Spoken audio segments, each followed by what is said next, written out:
mindset you need to have is a wartime mindset. The values and expectations of people who live in peacetime are very different from wartime. And I want to illustrate it this way. This is a picture of the Queen Mary.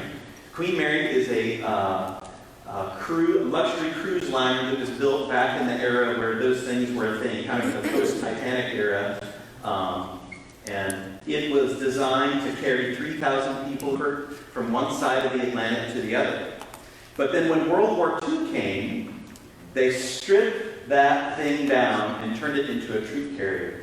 Do you know how many people it carried when it was shifted from a peacetime to a wartime mentality?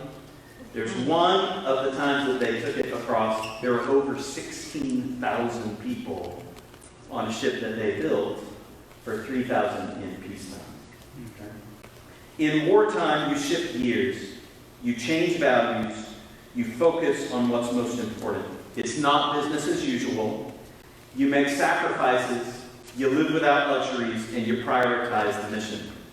And friends, seminary is war, so you have to have a wartime mindset. When I started my PhD program, I knew that I was going to do it while I was doing a full-time job. As soon as I started the application process, I did a few things. Number one is I changed all of my spending. Like I scaled back on some discretionary things, and I started to hoard cash because I knew I would need it to pay for school. I also shifted my personal schedule. I started getting up earlier and going to bed earlier because I knew that I would have to study. Since I'm a morning person, I was going to have to study in the morning, and it meant that I was going to have to maximize that. And then the other thing that I did is I canceled Netflix. Bye, Netflix.